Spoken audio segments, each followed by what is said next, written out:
So we'll now solve, okay, the same for the same memory reference string. Okay, so we'll calculate using the optimal algorithm. So calculate the number of page fault using optimal algorithm for the following memory reference string. Okay, so number of frames will be 3. Okay, so you have a memory reference string 1 2 3 4 1 2 5 1 2 3 4 and 5.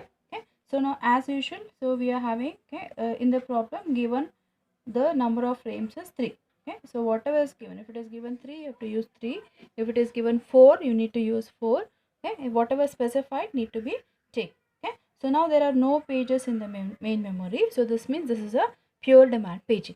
Okay, so first reference to the page, okay, will be a page fault. Okay, so now there, since the free frames are available, okay, so you are getting this page from the hard disk, okay, into this free frame. Okay, so again similarly, so we can see that, okay, so next page reference will also be a page fault because it is not there in the main memory. Okay, so you are getting this here, okay, into the next free frame. Okay, so similarly next reference to a page, okay, so will be a page fault because 3 is not existing in the main memory, so get that from the hard disk to the main memory. Okay, so we are having 1 2 and 3 because free frame was available, we have taken this. Okay, so now next page reference will be a page fault. Okay, so now because 4 is not there in the memory, okay, so optimal algorithm says that, okay, the page which will not be used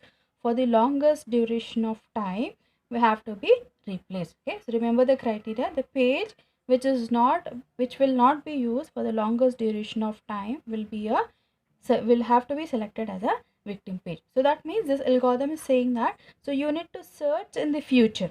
Okay, you need to search in the future the page which will not be used for the longest duration of time. Okay, so now among 1 2 and 3, okay, so you have to search in the future which will not be used for the longest duration of time. Okay, so I'll give a hint. So what we do is, so I'll just take this number 1 2 and 3, so the whichever is coming last, okay, so that will be a victim page. Okay, so 1 has just now come, so 2, so you can see that 3 will come after 1 and 2, so that means among 1 2 and 3, so it is a 3 which will not be used for the longest duration of time. You just use, okay, see which is the number which is coming last. Okay, so that means, so 3 will have to be replaced. Okay, so replaced. Okay, so this is going to replace this, so we are getting 4 here, so now we have 1 and 2.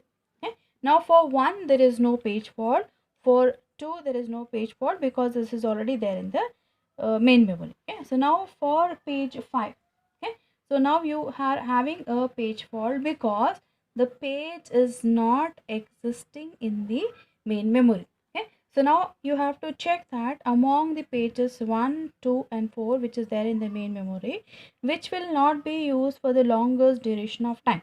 Okay, I said you just keep on checking in the future. Okay, so check the number which is coming last. Okay, you can see that 1 is there, 2 is there, you're seeing 4 is a 1 which is coming last. Okay, so this is to serve the purpose that, okay, so the suppose if you're going to replace a particular page, okay, so immediately again if it may be required. Okay, so what the algorithm is doing is, which will not be used for the longest duration of time.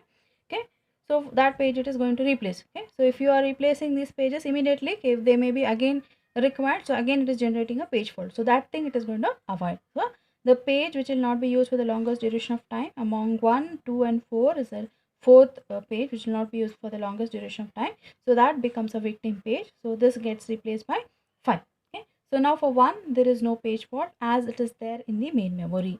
Okay, for page 2 there is no page fault, or as already the page 2 is there in the main memory. Okay, so now for page 4, okay, so sorry, we are just here. Okay, so now for page 3, so there is a page fault because 3 is not existing in the main memory. Okay, so now we have to check among, okay, 1 2 and 5.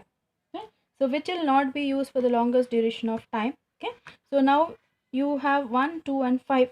Okay, so there is no 1 in the reference, there is no 2 in the reference, 5 is there, so that means either you can use 1 or 2, okay, to be a victim page. Okay, so we'll be selecting 1 as a victim page. So I'll go to replace 1 by 3. So now we have 3, 2 and 5. Okay, so now again for page 4. Okay, so there is a page fault because it is not there in the main memory. Okay, so now among 3, 2 and 5. Okay, so which will not be used for the longest duration of time. There is only one reference here, so you can either replace 3 or 4. So we can replace this by 3. Okay, replace 3 by 4. Okay, so now we have 4. Okay, 2 and 5. Okay, so for 5, so there is no page fault. Okay, so now we can count the number of page faults. Okay, 1, 2, 3, 4, 5, 6 and 7. Okay, so number of page faults, okay, is equal to 7. Okay, so using the optimal algorithm, okay, so we have got the number of page fault as 7 for the same memory reference string using a 3 frame. So using first in first out, we actually had got a 9 page fault. So you can see that optimal algorithm is better than the first in first out algorithm. Okay, so but the problem with this algorithm is, so guessing the future is a problem here. Okay, in circumstances where we can guess a future, like for database and all, what sequence is going to come, so there this algorithm will be very giving you the best performance, because this algorithm is will always give you the minimum number of page faults.